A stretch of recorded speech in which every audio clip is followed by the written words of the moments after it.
Antes de nós iniciarmos, vamos dar o nosso recado, que é lembrar aqueles que nos assistem de algumas atividades na casa. Todas as segundas-feiras, às 20 horas, nós realizamos o Evangelho no Lar, aqui, por este canal. Aqueles que desejam fazer o Evangelho no lar, uma prática iniciada e ensinada por Jesus quando esteve conosco, estão convidados. Por que eu faria o Evangelho em casa? Geralmente eu moro longe do centro, não quero me deslocar, é um momento, um horário da noite que não me sinto confiante, moro em outra cidade, enfim, não posso estar lá no centro espírita presente fisicamente. E como nós temos a bênção da tecnologia, olha só que beleza. Podemos nos comunicar à distância e fazermos o nosso Evangelho no lar, iluminando o nosso lar e doutrinando, ensinando, tanto a nós quanto aos espíritos que moram em nosso lar, atraídos pelos nossos pensamentos e sentimentos. Pensamento e sentimento dos moradores daquele lar. Também temos às terças-feiras 2 atividades. Uma é a irradiação, que inicia às 20h30. E a outra é o Evangelho presencial, que inicia às 19h30. A irradiação, que inicia todas as terças às 20h30, ela é um convite a todos os cristãos que querem participar, doar um pouquinho dos seus bons pensamentos, dos seus bons sentimentos. Eu não sei quanto a vocês, mas às vezes a gente fica muito naquela vontade, naquela ânsia de querer colaborar com um mundo melhor. E não sabemos às vezes como colaborar, de que forma posso colaborar, será que eu tenho algo para dar? E aí então a resposta é sim, e é a irradiação, esse momento onde eu me dou, né? Dou o meu melhor pensamento, meu melhor sentimento, minha melhor energia. Nós doamos isso ao mundo espiritual, e eles, os benfeitores da casa, que decidem para onde levarão estas energias. Muitas vezes não ficarão nem no Brasil. Pode ser que está indo lá para os países onde a guerra não cessa e há uma necessidade imensa, tá? Essa energia que estamos doando, ela pode ser convertida em outros locais, como efeitos físicos, como passe para acalmar as pessoas, para que elas não entrem em desespero emocional, evitar suicídios, diminuir, pelo menos, ou atenuar a violência, a sede de vingança, de raiva, de ódio. E o Evangelho presencial às 19h30, aí ele é presencial, é para aqueles que gostam de vir até a instituição e fazer aquele Evangelho presencial. Tá certo? Então é às 19h30, todas as terças-feiras. Todos vocês estão convidados, a casa está aberta, e para nós toda atividade é um banquete, uma festa. Número 87, por que dormes? É uma pergunta o título. O versículo bíblico que nós vamos ver é Lucas 22, capítulo 22, versículo 46. Jesus disse-lhes: por que estáis dormindo? Pergunta aos apóstolos. Levantai-vos e orai, para que não entreis em tentação. Olha, Jesus havia convidado Pedro, João e Tiago, 3 apóstolos, para irem com ele até o horto, até o Getsemane, momento antes dele ser entregue, ele iria fazer uma oração. Mas quando ele volta, eles estão dormindo. Nós sabemos que Jesus havia conversado com os apóstolos na Santa Ceia, né? Então, tinha um motivo para eles dormirem. Nos ensinos fundamentais de Jesus, é imperioso evitar as situações acomodatícias em detrimento das atividades do bem. Então ele está mostrando assim, olha, não devemos nos acomodar na ideia de que nós somos o bem, só fazemos o bem é lento, o bem é calmo, o bem é pacífico. Estamos em um mundo onde o mal prolifera, é rápido. Os homens bons e a bondade são muito lentos. E nisso a gente acomoda para começar a agir bem devagar. Às vezes numa conversa ou outra a gente diz, isso ainda vai demorar muito, né? O mundo vai mudar, mas ainda vai demorar muito. O mundo precisa aprender, mas isso aí vai demorar muito. E nesse demorar muito, acaba que os cristãos de boa vontade vão se acomodando nesse demorar muito, nesse futuro, nessa ideia de que só lá no amanhã, e começam a parar as atividades, a energia das atividades. Vão diminuindo o ritmo dos seus trabalhos. Gradativamente vai acontecendo isso. Não adianta falar tal coisa, não adianta ensinar, não adianta exemplificar, vai demorar muito para aprender e vai ficando. E vai parando, vai encostando no outro e vai ficando. Demora demais. Vai demorar mais ainda quando agimos assim. Existe um prazo para que as coisas aconteçam.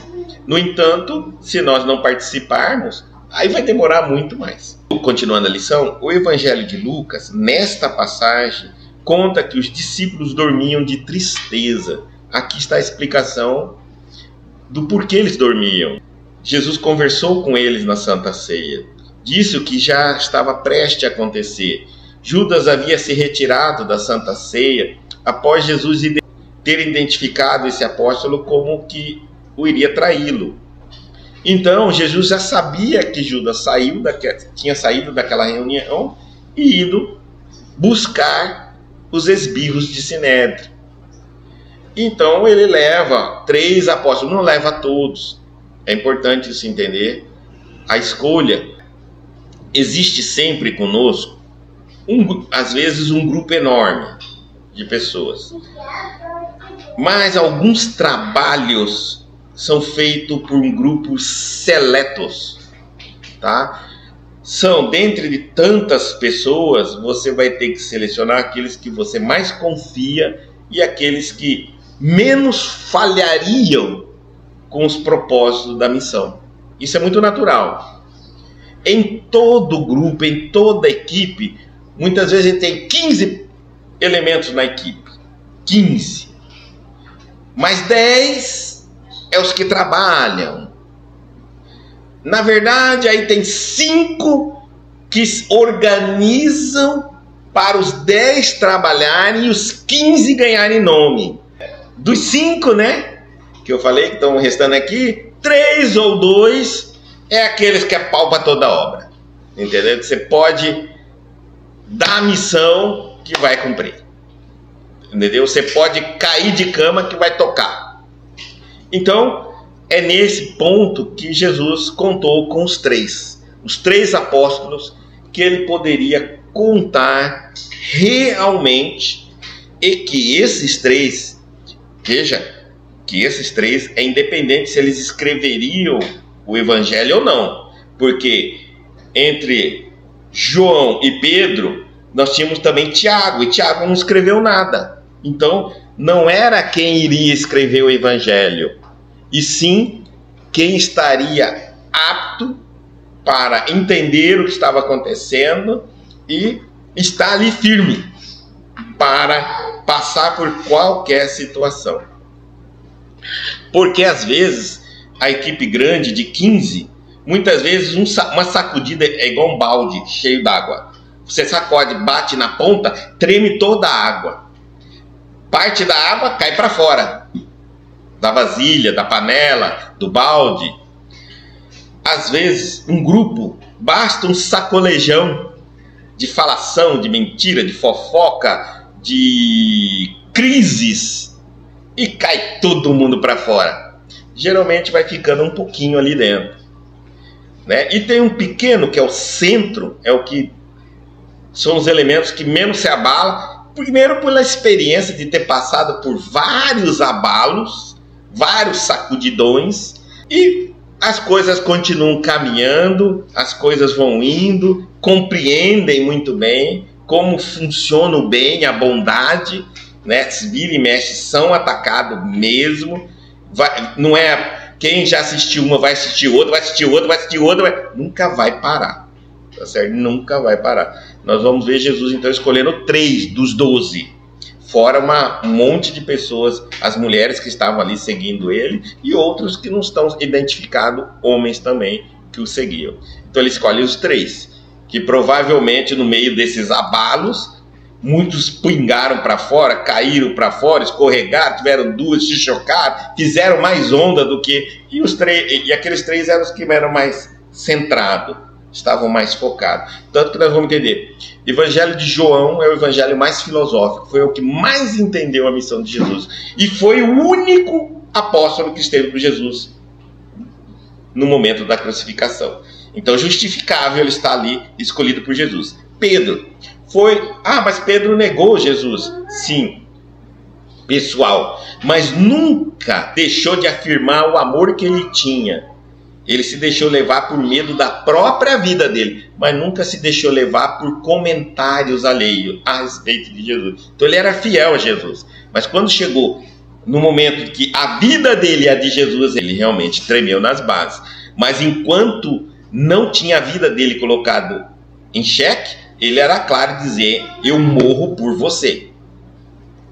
E o Tiago era um dos apóstolos que havia se convertido e estava muito seguindo Cristo, porque também admirava muito o apóstolo João. Então, se o apóstolo João estava lá, ele era um dos que admirava muito João, admirava também Jesus por ter ensinado esse apóstolo.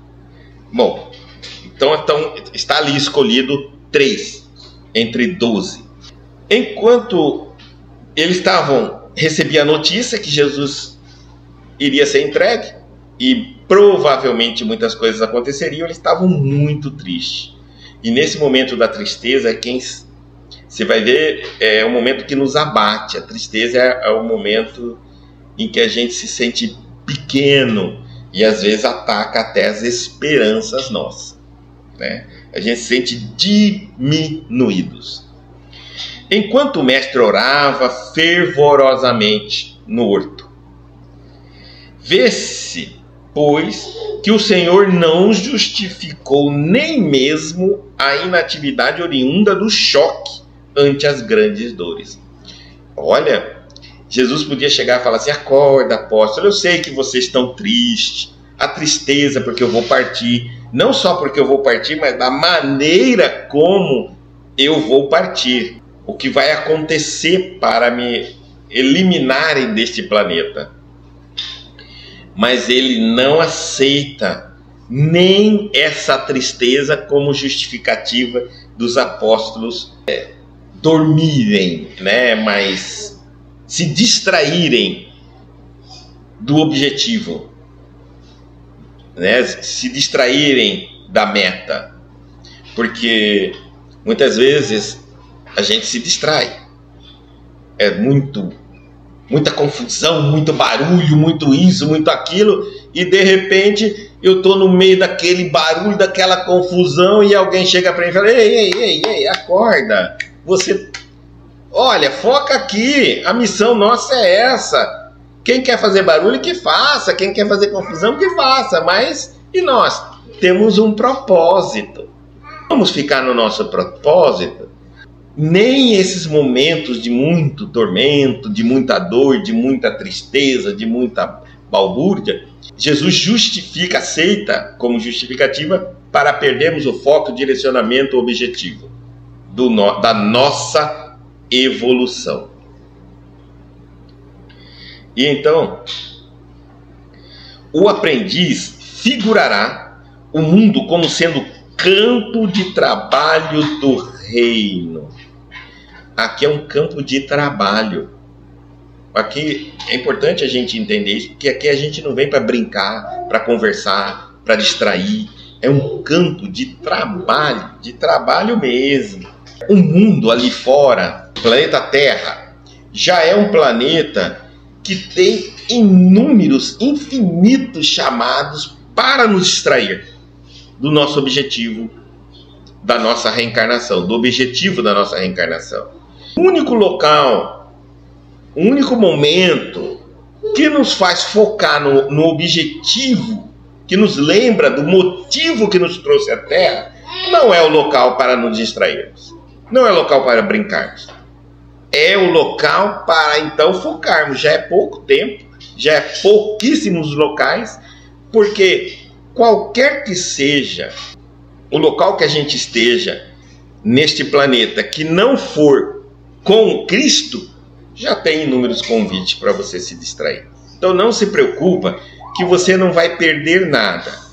Muitas vezes alguém diz assim: puxa, todo sábado, das 15 horas até as 19, que a gente fica por aqui no Centro Espírita, todos das 15 às 19, puxa, não é perder um sábado, tem tanta coisa para a gente fazer. E eu sempre digo assim: olha, só tem um lugar onde nós somos chamados a refletir sobre a nossa reencarnação, sobre o nosso objetivo, sobre a finalidade da nossa existência.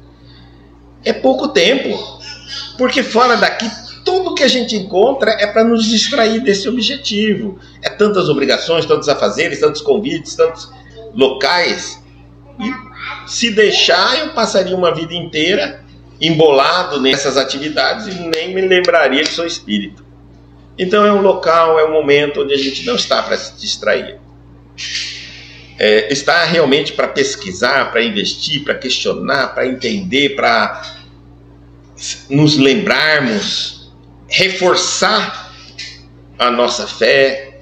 O aprendiz deve figurar o mundo como sendo campo de trabalho do reino.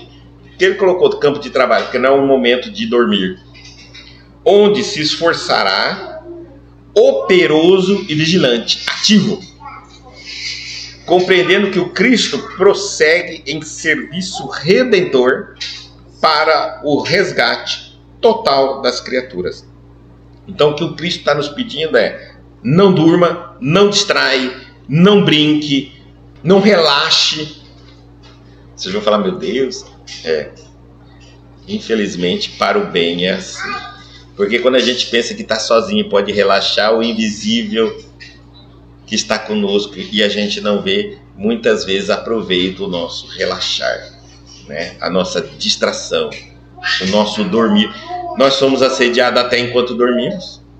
Então até o nosso dormir é perigoso. Mas não estamos dizendo que não vamos dormir. Estou dizendo que neste planeta estamos sempre sendo observados, tanto pela sombra quanto pela luz. Mas as sombras estão aproveitando sempre os momentos que nós queremos nos desvincularmos do nosso objetivo para nos distrairmos, passearmos, relaxarmos, dormirmos, descansarmos. Isso é natural, tá? É como se você fosse para uma selva onde tem muitos animais perigosos, peçonhentos e venenosos. Então eu diria para você: durma com um olho aberto e um fechado. Não é isso? Não distraia. Não vá pisando de qualquer jeito. Olhe bem onde você vai pôr o pé. É isso aí. Este é o planeta Terra para aqueles que querem evoluir, crescer e se desenvolver como espírito. Recordando a prece em Getsemane, somos obrigados a lembrar que inúmeras comunidades de alicerces cristãos permanecem dormindo nas conveniências pessoais. Muitos cristãos, muitas comunidades, e aí serve para tanto espírita ou qualquer outra denominação religiosa, mas que tem o foco no Cristo, seja cristão, estão dormindo nessas conveniências pessoais. O que é essa conveniência pessoal? Nós ouvimos Divaldo Franco nos falando sobre como a religião hoje está falhando. Por quê? Porque a religião, no começo, não é isso só que ele falou, agora eu já estou colocando a minha opinião, tá? No começo, as religiões eram muito importantes, porque elas aglomeravam, elas selecionavam, elas chamavam aqueles espíritos encarnados que tinham curiosidade, vontade de conhecer, de seguir o Cristo, de ouvir falar do Cristo. Eram as religiões que separavam aqueles que não tinham interesse nenhum com Jesus e aqueles que tinham interesse. Não estamos dizendo que aqueles que têm interesse são santos, são perfeitos. Tinha interesse, seja interesse financeiro, interesse pessoal, interesse mesquinho, interesse realmente na fraternidade global ou interesse nos ensinamentos de Jesus, né? Pode ser qualquer interesse, tinha interesse. Queria saber um pouquinho mais do Cristo. Então, por muito tempo, as religiões aglomeravam esse rebanho para o Cristo. E ali falavam os ensinamentos de Jesus. Até hoje é assim. No entanto, a partir da entrada deste século, as religiões hoje estão fazendo mais desserviços ao cristianismo do que o bem. Se nós olharmos. Por quê? Porque as religiões hoje, para se manterem volumosa de frequentadores, estão concordando com os maus hábitos dos seus frequentadores, tornando o que não é cristão, e deveria ser o papel da religião falar que não é cristão, aceitar em nome do cristianismo só para não perder adeptos. Conseguiram compreender? Por exemplo, é muito triste que hoje a gente ainda tenha religião que aceite que a bebida alcoólica faça parte, seja um hábito normal do cristão, que não coloca nada contra, não esclarece, porque proibir é impossível, não existe isso, não existe. A religião não tem que proibir nada, mas esclarecer, e não é dar braços para a bebida alcoólica, não é dar um jeitinho de aceitar dentro do centro espírita vender bebida alcoólica para arrecadar para o centro espírita, né? Ou para qualquer outra prática religiosa, tá certo? Não é dar um jeitinho para aceitar que as propinas, os atos ilegais, os ganhos ilícitos financeiros que o homem promove fora é aceitável desde que parte dele seja doado para as instituições religiosas, né? Ou seja, se você me der 10%, você pode vender droga. Se você me der 10%, você pode aceitar propina. Se você me der 10%, em nome de Jesus eu legalizo o seu faturamento.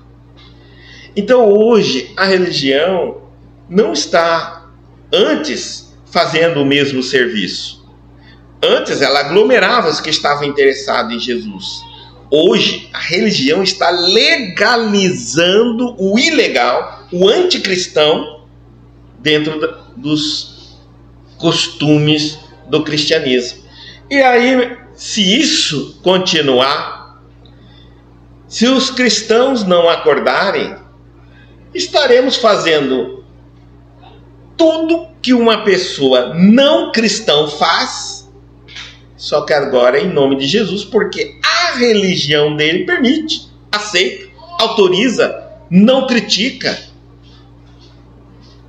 Esse é o trabalho que nós estamos falando, que é um desserviço. Se eu não posso criticar porque vou perder meus adeptos, então eu não falo bem. Pelo menos esclareço, né? Tento evitar a prática, pelo menos no recinto religioso, já ajudaria bastante, porque daria aquela coisa assim: opa, a minha religião não aceita, mas não me proíbe, mas não concorda. Porque nós não vamos ver Jesus dando braços ao crime. Ah, mas Jesus andava com as prostitutas, andava com os bandidos. Andar com... ele tinha que estar entre eles para ensinar. Mas não apoiou de forma alguma o roubo, a violência, a prostituição. Nenhum momento. Então vamos tomar cuidado com essa coisa de andava com os bebuns. Vamos pensar um pouquinho. E outra coisa, em falar de bebida alcoólica, alguns já vão dizer, mas na boda de Caná, ele transformou água em vinho. Então, já tem a palestra, já foi colocada no YouTube, explicando essa parábola da boda de Caná, que Jesus não transforma nenhuma água de beber em vinho de beber, bebida alcoólica. Tá certo? Não tem sentido isso. Continuando, nos mesquinhos interesses. Então, estamos transformando isso em mesquinhos interesses. Muitas vezes eu estou na religião porque eu quero um cargo melhor, um emprego melhor, um casamento, qualquer coisa. Mesquinhos interesses pessoais meus, mesquinhos, né? Nas vaidades efêmeras. Essas vaidades às vezes eu estou na religião porque eu quero um cargo, porque eu quero projeção, porque eu quero ser visto como um santo, uma pessoa boa. Aí ele vai explicar assim: falam do Cristo. Nesses locais, em todos os locais, inclusive o Centro Espírita, fala do Cristo. Refere-se à sua imperecível exemplificação, como se fossem sonâmbulos, porque estamos falando, estamos citando, estamos estudando, mas não estamos nos tocando, que é para nós. Não estamos estudando apenas história, estamos estudando a nossa vida, comparando com os exemplos, com as explicações, com os ensinamentos de Jesus. Inconscientes do que dizem e do que fazem.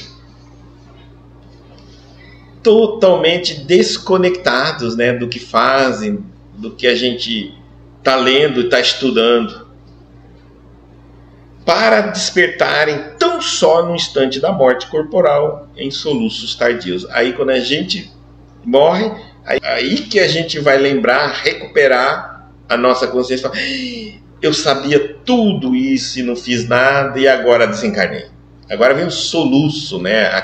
O choro, o planto de choro tardio, porque não tem mais o que ser feito. A morte chegou. Então ele diz assim: ouçamos a interrogação do Salvador e busquemos a edificação e o trabalho. Vamos ouvir essa pergunta que Jesus está fazendo aos apóstolos para nós. Vamos colocar em prática, né? Não vamos ficar igual sonâmbulo. Parece que a gente está aqui, mas não está. Estamos olhando, mas não estamos ouvindo. Escutamos, mas não ouvimos. Ele está dizendo assim, a pergunta de Jesus: por que estáis dormindo? Ouçamos a interrogação do Salvador e busquemos a edificação do trabalho. Então, se estamos dormindo, acorde e edifique, trabalhe. Não é trabalhar para os outros, é trabalhar por você, para você, que automaticamente beneficiará os outros. Porque se você sair em busca de auxiliar somente os outros e não se auxiliar, não adianta. O que adianta ganhar o mundo, salvar o mundo e perder tua própria alma? vai dar trabalho para o Cristo do mesmo jeito. Então, comece por você, doutrina em você, trabalhe em você, reforme a íntima em você, e automaticamente estará ajudando muito a muitas pessoas à sua volta. Onde não existem lugares vagos ou que seja inútil e ruinoso a consciência, ou seja, a nossa consciência, ela não dorme, ela não descansa, e é verdade, gente. Não existe nada que nos faça parar de pensar. Não existe. O espírito, a nossa mente, ela pensa o tempo todo. Infinitos pensamentos correm pela nossa mente diariamente. Nós nunca paramos de pensar, nem dormindo. Não há droga que o homem criou que faça você parar de pensar. Enquanto você dorme, você pensa seus sonhos. Mas eu não lembro. Não lembrar é uma coisa, mas sonha. Até quando você está grogue, bêbado, não está coordenando, você ainda pensa, porque fala um monte de besteira. Então, não existe nada que impeça o espírito de pensar. Você pensa, pensa, pensa, pensa, pensa. O tempo todo. Você já é uma máquina de pensamentos. Logo, não crie, porque não existem lugares vagos. Não pense que você para de pensar. Se você não estiver lembrando seus pensamentos, você ainda está pensando. Que seja inútil, não jogue tempo fora com seus pensamentos. Não fique pensando coisas que não têm sentido. Não serve para nada. E ruinoso, tá? A consciência. Tudo vai ser trabalhado. Tudo que você pensa, você elabora energia, você aglomera energia, você movimenta a emoção e sentimentos. Está agindo no campo espiritual e, consequentemente, no mundo físico. Não tem como. Existe agora uma tese, inclusive, acho até interessante, estava assistindo ontem, que para combater a mediunidade, alguns estudiosos estão desenvolvendo uma tese que você tem uma dissociação de personalidade. O que é uma dissociação de personalidade? Para a gente entender o poder da nossa mente. Que hora a ciência aceita e hora não aceita. Interessante. Quando é para justificar algumas coisas, aceita. Quando é para justificar algumas coisas, aceita. Quando não, não aceita. Vamos entender. Essa dissociação da personalidade, eles afirmam que uma pessoa pode pensar que não é ela e dizer uma série de coisas, conhecimento, psicografia, mesmo não registrando conscientemente o que faz. Ou seja, eu posso fazer uma porção de coisa e não me lembrar que fiz, porque não estava presente conscientemente. Mas isso acontece porque eu tenho vontades de fazer, e então essa dissociação ocorre e eu me permito a fazer. Quando eu estou lúcido, consciente, em estado de vigília, eu não me permito a fazer. Olha que interessante. Bom, é uma teoria ainda bastante longe de justificar todos os fenômenos que nós temos, dos 500 livros de Chico Xavier, dos mais de 250 de Divaldo Franco, da infinita literatura espírita. Tão longe desse simples conceito explicar todos eles, porque eu diria assim, um Chico Xavier formado em apenas psicografia até o primeiro grau, segundo grau completo, acho que era até o primeiro grau completo, escrever até livros de física quântica, né? Bom, gente, essa dissociação aí parece que é uma personalidade contida em nossa consciência extremamente genial, fantástica. Eu só não entendo por que a gente não incorpora ela e vai viver a vida, né? Bom, vamos deixar de lado. O que nós estamos falando é o seguinte, que eles acreditam que a gente pode ter uma vontade tão grande de fazer algo encolhido dentro de nós, recolhido dentro de nós, que por alguns momentos eu posso estar inconsciente, fora do estado de vigília, e como um sonâmbulo, despertar e fazer tudo aquilo que eles chamam de mediunidade e dizer que foram os espíritos, tá certo? É assim que eles explicaram. Então você vê como o pensamento é uma ação fantástica e poderosa. Por isso, quando estamos pensando algo ruim, deixando de pensar, é mentira, não existe, estamos fazendo coisas que não lembramos, tome cuidado, né? Deveríamos estar vigilantes até nos sonhos, até quando dormimos. E para isso é preciso prática. Todos nós podemos estar despertos enquanto dormirmos. Bom, aí vamos lá. Quanto a ti, agora Emmanuel vai dar uma mensagem para nós. Quanto a ti, que ainda te encontras na carne, reencarnado, não durmas em espírito. O corpo tem que dormir, né, gente? Mas o espírito não durma, desatento aos interesses do Redentor. Levanta-te. Olha, desatento aos interesses do Redentor é porque muitas vezes a gente se desconecta mesmo do Cristo, dos ensinamentos, do conhecimento, do cristianismo, e quando assusta, estamos fazendo coisas que até nós nos envergonhamos, né? Então, ele fala, enquanto estás na carne, não durmas em espírito, desatento aos interesses do Redentor. Levanta-te, põe-te de pé e esforça-te, porque é no sono da alma, agora é o sono da alma, não do espírito. Compreenderam a colocação?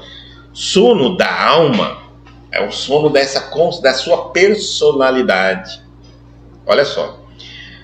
Eu sou um espírito, mas estou encarnado. Então, tenho uma alma. A minha alma, tecnicamente, não é meu espírito. Vulgarmente, a alma é o espírito encarnado. Não é assim que a gente estuda? Mas, tecnicamente, não. A alma tem uma forma perispiritual idêntica do meu corpo físico. O meu espírito não. Meu espírito é uma flama, uma centelha, não é, divina, uma chama, não é assim que está no livro dos Espíritos? Então, tecnicamente, ele está dizendo assim. Por isso, quando refere-se o espírito a uma coisa e a alma a outra, ó, o que encontra na carne, não durmas em espírito. Espírito não dorme. Então, não perca, não se distraia nas coisas que não são espirituais. Pronto, é isso. Agora ele diz assim, desatento aos interesses do Redentor. Aí ele fala, levanta-te e esforça, porque é no sono da alma e não do espírito. A alma dorme? Pode, agora sim, pode dormir. Espírito não dorme. Espírito não dorme. A alma pode dormir quando ela se distrai. Aí nós estamos falando, quando ela se fantasia, quando ela se deixa ludibriar, quando ela se encanta. Então ela está dormindo, porque ela deixa de ser alma e passa a ser mais personalidade. Quando a alma passa a atender as necessidades da personalidade. Personalidade é o que você pensa que você é quando olha no espelho. Quando você olha para aquela imagem e fala, aí eu. Então, você pensa que aquilo ali, isso aí é a alma está preocupada muito com isso, então a alma está dormindo. Tá certo? A alma só existe uma única vez. O espírito não. O espírito é imortal, ele reencarna. A alma não. Vamos entender. Se eu, Guto, morrer, a minha alma morre comigo. Concorda? O meu espírito não, mas a minha alma sim. Se eu nascer novamente, eu tenho outra alma. Tá certo? Porque da outra forma física, vou ter outra forma perispiritual da minha alma. Tá certo? Vamos entender. Meu espírito pode escolher qualquer forma das almas que eu tive na terra. Por isso que no Evangelho, quando está escrito assim, é dado ao espírito viver uma única vez. Tá certo. Só que ele esqueceu. É a alma. É verdade. Né? Se eu reencarnar de novo, eu vou reencarnar com a mesma aparência. Então, levanta-te e esforce, porque é no sono da alma, é no sono da sua personalidade, é na distração dessa vida, é nas coisas deste mundo que a sua alma está se prendendo demais, que se encontra as mais perigosas tentações através de pesadelos ou fantasias. Você pode ter pesadelo quando dorme e fantasia quando está acordado. Porque a alma pode estar, mesmo que o corpo descanse, a alma entra em pesadelo, porque ela está se ocupando das coisas do corpo. Ou quando o corpo está acordadinho e a alma está preocupada com as fantasias do corpo, da personalidade. Então, a gente vai ver que muitos acontecimentos durante o sono, nós chamamos de pesadelos, né? São experiências que a alma tem, porque ela é da pessoa que está encarnada, então é da alma dela. A ideia aqui do chamado de Jesus é: não durma, foco, não deixa que nada te distraia, que nada te enfraqueça, que nada desacelere sua evolução. Caminhe, caminhe, caminhe. Em torno de você muitas coisas vão acontecer. Eu diria assim, numa viagem, a árvore cai, pedra rola da montanha, tem muita chuva, tem poça, tem asfalto, tem tempestade, tem furacão, tem congestionamento. Não pare de caminhar nunca, por ninguém, por nada deste mundo. Você pode até caminhar mais lento, que há momentos na vida que você pode caminhar mais rápido. Você pode às vezes caminhar mais lento, mas caminhe sempre, dê um passo por dia. Nunca permita você estar no mesmo lugar 2 dias seguidos. Pense nisso. Essa é a mensagem do mestre. Depois, nós vamos entender por que ele está falando essa chamada bem clara aqui. Na próxima lição aqui, nós vamos já entender isso.